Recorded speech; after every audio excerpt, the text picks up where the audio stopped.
شروع اللہ کا نام لے کر جو بڑا مہربان نہایت رحم والا ہے۔ الف لام میم را۔ اے نبی، یہ کتاب الہی کی آیتیں ہیں اور جو کچھ تمہارے پروردگار کی طرف سے تم پر نازل ہوا ہے حق ہے، لیکن اکثر لوگ ایمان نہیں لاتے۔ اللہ وہی تو ہے جس نے ستونوں کے بغیر آسمان جیسا کہ تم دیکھتے ہو اتنے اونچے بنائے، پھر عرش پر جلوہ افروز ہوا اور سورج اور چاند کو کام میں لگا دیا۔ ہر ایک میعاد معین تک گردش کر رہا ہے۔ وہی دنیا کے کاموں کا انتظام کرتا ہے۔ اس طرح وہ اپنی آیتیں کھول کھول کر بیان کرتا ہے کہ تم اپنے پروردگار کے روبرو جانے کا یقین کرو۔ اور وہی ہے جس نے زمین کو پھیلایا اور اس میں پہاڑ اور دریا پیدا کیے اور ہر طرح کے میووں کی دو دو قسمیں بنائیں۔ وہی رات کو دن کا لباس پہناتا ہے۔ غور کرنے والوں کے لیے اس میں بہت سی نشانیاں ہیں۔ اور زمین میں کئی طرح کے قطعات ہیں ایک دوسرے سے ملے ہوئے، اور انگور کے باغ اور کھیتی اور کھجور کے درخت۔ بعض کی بہت سی شاخیں ہیں اور بعض کی اتنی نہیں ہوتی، باوجود کہ پانی سب کو ایک ہی ملتا ہے۔ اور ہم بعض میووں کو بعض پر لذت میں فضیلت دیتی ہیں، اور اس میں سمجھنے والوں کے لیے بہت سی نشانیاں ہیں۔ اگر تم عجیب بات سننی چاہو تو کافروں کا یہ کہنا عجیب ہے کہ جب ہم مر کر مٹی ہو جائیں گے تو کیا از سر نو پیدا ہوں گے؟ یہی لوگ ہیں جو اپنے پروردگار سے منکر ہوئے ہیں، اور یہی ہیں جن کی گردنوں میں طوق ہوں گے، اور یہی اہل دوزخ ہیں کہ ہمیشہ اس میں جلتے رہیں گے۔ اور یہ لوگ بھلائی سے پہلے تم سے برائی جلدی سے مانگتے ہیں، یعنی طالب عذاب ہیں، حالانکہ ان سے پہلے عذاب واقع ہو چکے ہیں۔ اور تمہارا پروردگار لوگوں کو باوجود ان کی بے انصافیوں کے معاف کرنے والا ہے، اور بے شک تمہارا پروردگار سخت عذاب دینے والا ہے۔ اور کافر لوگ کہتے ہیں کہ اس پیغمبر پر اس کے پروردگار کی طرف سے کوئی نشانی کیوں نازل نہیں ہوئی؟ اے نبی، تم تو صرف خبردار کرنے والے ہو، اور ہر ایک قوم کے لیے رہنما ہوا کرتا ہے۔ اللہ ہی اس بچے سے واقف ہے جو عورت کے پیٹ میں ہوتا ہے، اور وہی پیٹ کے سکڑنے اور بڑھنے سے بھی واقف ہے، اور ہر چیز کا اس کے ہاں ایک اندازہ مقرر ہے۔ وہ چھپی اور ظاہر چیزوں کا جاننے والا ہے، سب سے بزرگ ہے، عالی رتبہ ہے۔ کوئی تم میں سے چپکے سے بات کہے یا پکار کر، یا رات کو کہیں چھپ جائے یا دن کی روشنی میں کھلم کھلا چلے پھرے، اللہ کے نزدیک برابر ہے۔ اس کے آگے اور پیچھے اللہ کے چوکیدار ہیں جو اللہ کے حکم سے اس کی نگرانی کرتے ہیں۔ اللہ اس نعمت کو جو کسی قوم کو حاصل ہے نہیں بدلتا جب تک کہ وہ اپنی حالت کو نہ بدلے، اور جب اللہ کسی قوم کے ساتھ برائی کا ارادہ کرتا ہے تو وہ پھر نہیں سکتی، اور اللہ کے سوا ان کا کوئی مددگار نہیں ہوتا۔ وہی تو ہے جو تم کو ڈرانے اور امید دلانے کے لیے بجلی دکھاتا اور بھاری بھاری بادل پیدا کرتا ہے، اور رعد اور فرشتے سب اس کے خوف سے اس کی تسبیح و تحمید کرتے رہتی ہیں۔ اور وہی بجلیاں بھیجتا ہے، پھر جس پر چاہتا ہے گرا بھی دیتا ہے، جبکہ وہ اللہ کے بارے میں جھگڑتی ہیں، اور وہ بڑی قوت والا ہے۔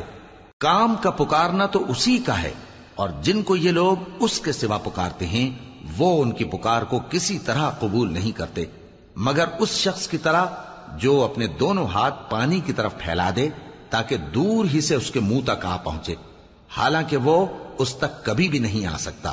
اور اسی طرح کافروں کی پکار بیکار ہے۔ اور جتنی مخلوقات آسمانوں اور زمین میں ہے، خوشی سے یا ناخوشی سے اللہ کے آگے سجدہ کرتی ہے، اور ان کے سائے بھی صبح و شام سجدے کرتے ہیں۔ ان سے پوچھو کہ آسمانوں اور زمین کا پروردگار کون ہے؟ تم ہی کہہ دو کہ اللہ۔ ان سے کہو کہ کیا تم نے اللہ کو چھوڑ کر ایسے لوگوں کو کارساز بنایا ہے جو خود اپنے نفع و نقصان کا بھی اختیار نہیں رکھتے؟ کہو کیا اندھا اور آنکھوں والا برابر ہیں، یا اندھیرا اور اجالا برابر ہو سکتا ہے؟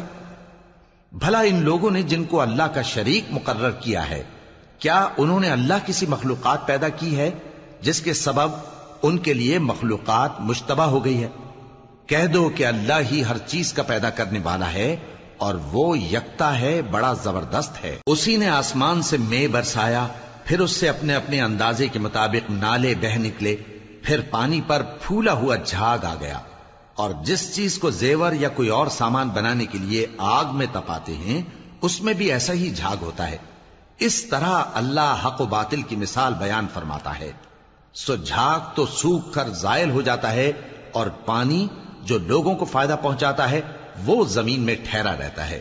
اس طرح اللہ صحیح اور غلط کی مثالیں بیان فرماتا ہے تاکہ تم سمجھو. جن لوگوں نے اللہ کے حکم کو قبول کیا ان کی حالت بہت بہتر ہوگی، اور جنہوں نے اس کو قبول نہ کیا اگر روئے زمین کے سب خزانے ان کے اختیار میں ہوں تو وہ سب کے سب اور ان کے ساتھ اتنے ہی اور نجات کے بدلے میں صرف کر ڈالیں، مگر نجات کہاں؟ ایسے لوگوں کا حساب بھی برا ہوگا اور ان کا ٹھکانہ بھی دوزخ ہے، اور وہ بری جگہ ہے. بھلا جو شخص یہ جانتا ہے کہ جو کچھ تمہارے پروردگار کی طرف سے تم پر نازل ہوا ہے حق ہے، وہ اس شخص کی طرح ہے جو اندھا ہے، اور سمجھتے تو وہی ہیں جو عقل مند ہیں، جو اللہ کے عہد کو پورا کرتے ہیں اور قول و قرار کو نہیں توڑتے، اور جن رشتوں کے جوڑے رکھنے کا اللہ نے حکم دیا ان کو جوڑے رکھتے اور اپنے پروردگار سے ڈرتے رہتے اور برے حساب سے خوف رکھتے ہیں. اور جو اپنے پروردگار کی خوشنودی حاصل کرنے کے لیے مصائب پر صبر کرتے ہیں اور نماز پڑھتے ہیں، اور جو مال ہم نے ان کو دیا ہے اس میں سے پوشیدہ اور ظاہر خرچ کرتے ہیں اور نیکی سے برائی کو دور کرتے ہیں، یہی لوگ ہیں جن کے لیے عاقبت کا گھر ہے، یعنی ہمیشہ رہنے کے باغات جن میں وہ داخل ہوں گے، اور ان کے باپ دادوں اور بیویوں اور اولاد میں سے جو نیکوکار ہوں گے وہ بھی بہشت میں جائیں گے، اور فرشتے بہشت کے ہر ایک دروازے سے ان کے پاس آئیں گے اور کہیں گے تم پر سلام ہو، یہ تمہاری ثابت قدمی کا بدلہ ہے، اور عاقبت کا گھر خوب گھر ہے. اور جو لوگ اللہ سے پختہ عہد کر کے اس کو توڑ ڈالتے اور جن رشتوں کے جوڑے رکھنے کا اللہ نے حکم دیا ہے ان کو قطع کر دیتے اور ملک میں فساد کرتے ہیں، ایسوں پر لعنت ہے اور ان کے لیے برا انجام ہے. اللہ جس کا چاہتا ہے رزق فراخ کر دیتا ہے اور جس کا چاہتا ہے تنگ کر دیتا ہے، اور کافر لوگ دنیا کی زندگی پر خوش ہو رہے ہیں، اور دنیا کی زندگی آخرت کے مقابلے میں بہت تھوڑا سامان ہے. اور کافر کہتے ہیں کہ اس پیغمبر پر اس کے پروردگار کی طرف سے کوئی نشانی کیوں نازل نہیں ہوئی؟ کہہ دو کہ اللہ جسے چاہتا ہے گمراہ کرتا ہے، اور جو اس کی طرف رجوع ہوتا ہے اس کو اپنی طرف کا رستہ دکھاتا ہے، یعنی ان کو جو ایمان لاتے اور جن کے دل اللہ کی یاد سے آرام پاتے ہیں ان کو. اور سن رکھو کہ اللہ کی یاد سے ہی دل آرام پاتے ہیں. جو لوگ ایمان لائے اور عمل نیک کیے ان کے لیے خوشحالی اور عمدہ ٹھکانہ ہے. جس طرح ہم پہلے پیغمبر بھیجتے رہے ہیں اسی طرح اے نبی ہم نے تم کو اس امت میں جس سے پہلے بہت سی امتیں گزر چکی ہیں بھیجا ہے، تاکہ تم ان کو وہ کتاب جو ہم نے تمہاری طرف بھیجی ہے پڑھ کر سنا دو. اور یہ لوگ رحمان کو نہیں مانتے. کہہ دو وہی تو میرا پروردگار ہے، اس کے سوا کوئی معبود نہیں، میں اسی پر بھروسہ رکھتا ہوں اور اسی کی طرف رجوع کرتا ہوں. اور اگر کوئی قرآن ایسا ہوتا کہ اس کی تاثیر سے پہاڑ چل پڑتے یا زمین پھٹ جاتی یا مردوں سے کلام کر سکتے تو کیا یہ لوگ ایمان لے آتے؟ بات یہ ہے کہ سب باتیں اللہ کے اختیار میں ہیں. تو کیا مومنوں کو اس سے اطمینان نہیں ہوا کہ اگر اللہ چاہتا تو سب لوگوں کو ہدایت کے رستے پر چلا دیتا؟ اور کافروں پر ہمیشہ ان کے اعمال کے بدلے آفت آتی رہے گی یا ان کے مکانات کے قریب نازل ہوتی رہے گی یہاں تک کہ اللہ کا وعدہ آ پہنچے. بے شک اللہ وعدہ خلاف نہیں کرتا. اور تم سے پہلے بھی رسولوں کے ساتھ تمسخر ہوتے رہے ہیں تو میں نے کافروں کو مہلت دی، پھر میں نے ان کو پکڑ لیا. سو دیکھ لو کہ میرا عذاب کیسا رہا. تو کیا وہ جو ہر شخص کے اعمال کا نگراں و نگہبان ہے وہ بتوں کی طرح بے علم و بے خبر ہو سکتا ہے؟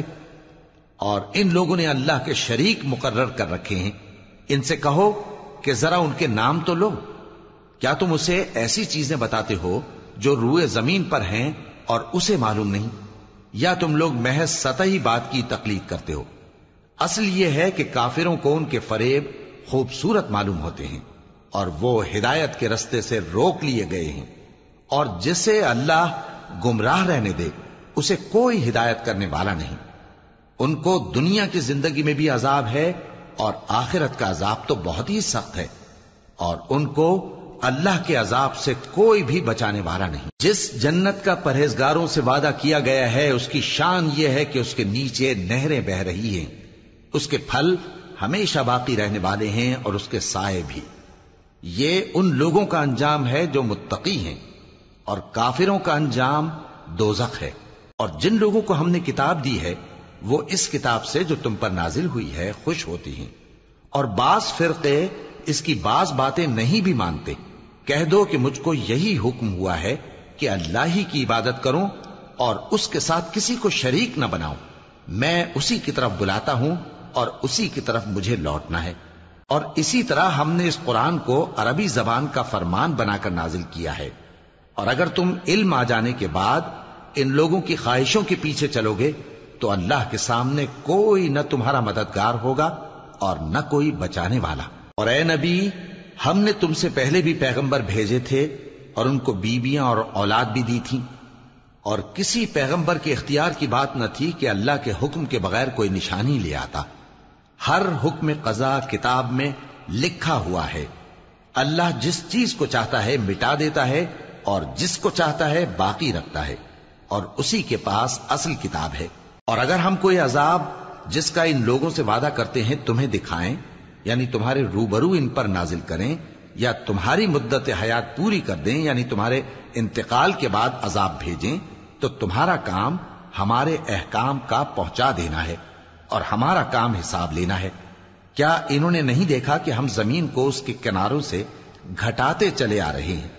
اور اللہ جیسا چاہتا ہے حکم کرتا ہے، کوئی اس کے حکم کا رد کرنے والا نہیں، اور وہ جلد حساب لینے والا ہے۔ جو لوگ ان سے پہلے تھے وہ بھی بہتیری تدبیریں کرتے رہے ہیں، سو تدبیر تو سب اللہ ہی کی ہوتی ہے۔